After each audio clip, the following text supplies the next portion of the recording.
Hi everyone! Good evening! I'm back! It's your Mama Sam dito sa Sam Sam TV. Kamusta naman kayo mga amigo, amiga, kumare at kumpare? Sana lahat kayo ay okay na okay at safe ngayong gabi. Syempre ko ako naman ang tatanungin ninyo, nakita naman ninyo, fresh overload pa rin. Ang dami natin ginawa ngayon, no? So dalawang live, tapos nag-record ako para bukas, saka eto nga. So yun. So eto na, syempre marami tayong chika ngayon. So, ang unang chika ko sa inyo, syempre, ang ulam namin napakasarap.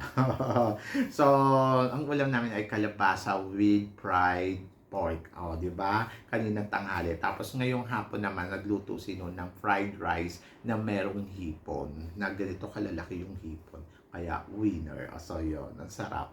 Anyway, so, syempre, nag-walking din ako. So, nakakatuwa lang kasi naka 10,000 step ako.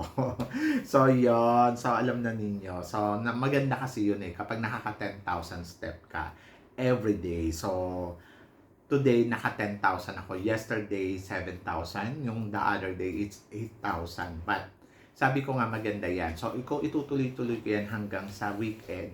Malaki yung mababawas sa timbang ko. Kaya walk lang ng walk. Tapos yung isa pa, malapit nang mag-open yung school. So, yun. So, balik na naman tayo sa walking doon, walking dito. So, maraming lakad mas maganda at mas bongga. So, yan.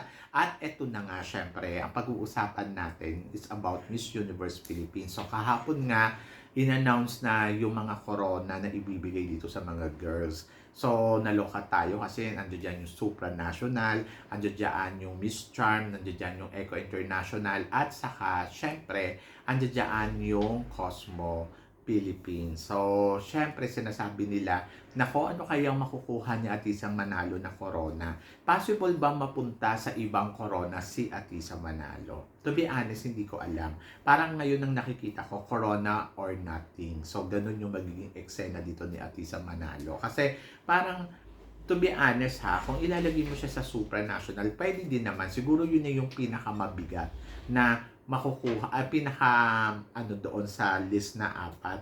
Ayun na yung isa sa mga parang pwede niyong makuha ang supranational. Pero, hindi ko alam kung okay ba kay Atisa Manalo from international to supranational. But kasi, para sa nakikita ko dito, I think it's corona or nothing. Kasi para sa akin, si Atisa, universe talaga ang kailangan na mapuntang corona kay Atisa Manalo. Hindi ko alam kung bakit. Kasi dahil siguro she's a Miss International. Isa to sa mga mataas, di ba? So ngayon, kung pupunta ka sa supranational, parang downgrade. So dapat punta ka sa Miss Universe. Ganon. So medyo mahirap para kay Atisa, hindi ganun kadali. Kasi syempre, she's a first runner-up sa Miss International. Hindi lang naman siya binibining Pilipinas lang na international na hindi naman nakasama doon sa runners-up. Kumbaga, runners-up kasi siya eh. So, I think it's qualified na for the universe.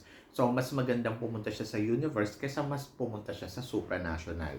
And I think sa supranational, nakikita ko si Victoria Velasquez Vincent. Maganda to para kay Victoria Velasquez Vincent to starting her pageant career talaga. So, para sa akin, since nakadalawa na si Victoria Velasquez Vincent dito sa Miss Universe Philippines, so okay na maging supranational queen siya. Imagine mo, di ba, kung si Pauline Amelex nga, inilaban nga ang supranational, naging first runner-up. So parang feeling ko malakas yung laban natin pag inilagay nila sa supranational for 2025. I see Victoria Velasquez Vincent kasi matangkad, maganda, parang modela. So good yon. So ako parang feeling ko it's Atisa Manalo for the Miss Universe, and then I think it's si Victoria Velasquez Vincent sa supranational. So sabing ganun, paano daw si Taguig?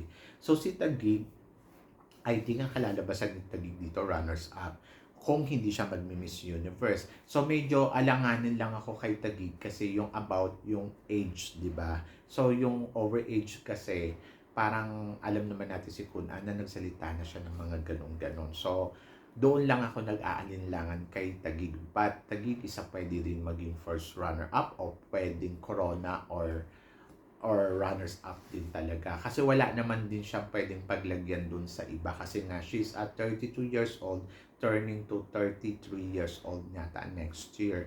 33 na yata siya na magti-34. So, parang feeling ko, talaga ang ano niya is, hindi na rin siya qualified do sa supranational kasi ang supranational age hanggang 32 years old. So, parang feeling ko, 33 na siya, magti-34, parang kahit na yung universe, parang sabi ko alanganin siya. So, parang baka runners-up or universe. So, gano'n ang makuha niya. Paano daw si Cebu? Si Cebu, she's at 34 years old. So, hindi na rin siya qualified dun sa ibang mga pageant na ibibigay nilang corona. So, universe lang talaga ang pwede kay Cebu or kaya runners-up. Ganon. So, paano daw si Iloilo? Si Iloilo naman, syempre, universe din ang pwede sa kanya, tapos pwede din siya sa Cosmo, or pwede siya sa Miss Eco, or pwede din siya mag-supranational. So, parang feeling ko marami naman choices for Iloilo. Andiyan dyan ang universe, andiyan dyan din ang supra. Pero kasi sabi ko nga pa, pagdating sa supra, i-priority pa si Victoria Velasquez Vincent. Or depende sa kanila kung paano. But for me, I think it's a universe, Supra, pwede. Eco, pwede. Cosmo, pwede. Kahit anong corona, pwede naman kay kay Iloilo. And I wish na sana kung hindi man siya mapili doon sa universe, ay makuha niya ang corona makuha niya yung corona ng tawag dito, kahit isa doon sa mga ibibigay pang iba, di ba? So, yon. So, charm lang talaga yung parang hindi ko nakikita na pwede mo ba siya ilabas sa charm. Hindi naman ganun ka-charming si Iloilo. So, parang ang labo kasi very strong yung pictures ng mukha niya. So, parang feeling ko hindi talaga charm. So, pwede siya dun sa Eco kasi very empowered eh. Oo, ganon. So, pagdating naman kay tawag dito, kay Stacy. Actually, si Stacy, hindi ko alam eh. So, siguro pwede siya sa Eco, ganon, o kaya sa Charm. Tapos, pagdating kay Baguio, si Baguio, parang feeling ko isa sa mga 4 na corona pwedeng ibigay kay Baguio. So, for sure, hindi universe to. But, sabi ko nga, kung sayang kung nandiyan yung Miss Grand, pwede siya sa Miss Grand. Or pwede siya mag-Miss Aura. But, I think Baguio is pwede sa Charm or Cosmo, ganon. Sa daw, pwede naman daw si Baguio sa supranational. Pwede din naman kung siya yung isa sa mga pagpipilian. Pero parang feeling ko, Cosmo o kaya Charm. So, yon. And then, si Kyla Carter. Alam mo, nakikita ko si Kyla Carter. Pwede siya sa Eco. So, yon. So, kasi magaling din tong batang to eh. Talagang lumalaban din. Tapos, si Pampanga naman, so, syempre, si Pampanga medyo laban-laban din talaga si Pampanga. So, sabi ko nga, si Pampanga kukuha din to ng corona. Kung hindi man to universe, pwede din si Pampanga sa supranational, pwede din sa Cosmo. So, maraming pwedeng pagpilian si Pampanga. So, pagdating naman kay Bulacan, gusto ko si Bulacan, sana makakuha ng corona. So, pwede kay Charm talaga kay Bulacan. Pwede Charm, pwedeng Cosmo, ganon. So, maraming choices na pwedeng pagpilian na corona, pero marami din girls na talagang pagpipilian. Sabi ko nga, marami kasing magaling. Andiyan dyan pa siya, syempre, pwede din si Laguna sa sa tawag dito, sa supranational kasi yung beauty niya, di ba? Kung susundan natin si Althea. But depende. So, talagang depende talaga sa organization. So, maraming corona, pero marami din girls ang palaban at magsisiksikan pa din at mag-aagawan pa rin sila. So, swerte-swerte na lang talaga kung sino ang makakasungkit ng corona. So, sa universe, para sa akin, so, syempre sigurado ako dito kay Atisa Manalo pa rin talaga. Si Atisa Manalo pa rin ang nakikita ko na talagang qualified talaga for the universe rather. Diba? So, yun. So, hindi ko alam. Kasi kanina nga nag-uusap kami ni Gaisel. Bakit ba si Atisa ang nakikita natin? Dahil she's determine niya eh, 'di ba? Si Quirino nga, 'di ba, sa interview ni Quirino, sinasabi niya kanina na kung hindi siya ang mananalo, ang gusto niyang mapili ay si Atisa Manalo kasi si Atisa Manalo kasi talagang iba talaga yung dating. So sabi niya nga si Atisa Manalo na parang complete package na talaga na pwede mo nang ilaban sa Miss Universe. At yung mga galawan din naman talaga ni Atisa. So kailangan lang i-ano siya, i-polish pa. Pero alam ko na lalaban to kasi pag pinadala mo sa Miss Universe. So excited ako sa Miss Universe Philippines this coming 22 dahil Diyos ko, yan na. Ayan na guys, konting-konti na lang, 7 days to go. Malalaman na natin kung sino ang mag-uuwi ng corona ng Miss Universe Philippines ngayong taon na to. But for me, at isa manalo, corona or nothing. Kasama niyo dyan si Taguig at saka si Cebu, Alexi Brooks. Parang sa Alexi, pwede siya sa ibang corona. Kaya kahit sa Miss Universe, sa ano, so parang feeling ko hindi.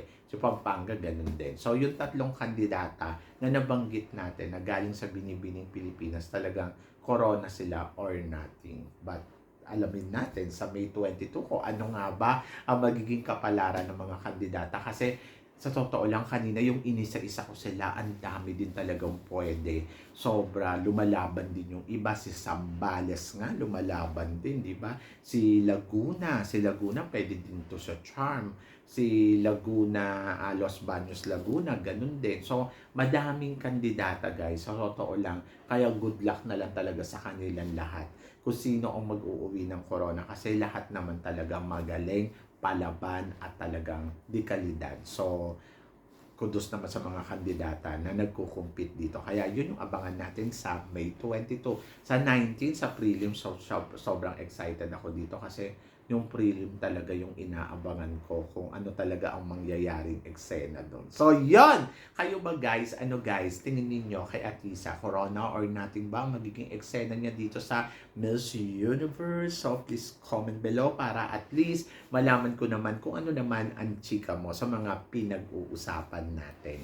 So, yun guys, syempre maraming salamat sa inyong lahat, sa suporta at pagmamahal na binibigay ninyo syempre dito sa channel ko. At sa mga hindi pa po nakaka-subscribe dyan, please don't forget to click like and subscribe my channel at i-click nyo po ang notification bell para lagi kayong updated syempre sa aking mga chika. Sabi ng ganon, keep smiling lang para lalo kang gumanda. So guys, hanggang dito na lang. Hanggang sa muli nating chikahan! See you tomorrow. Thank you guys!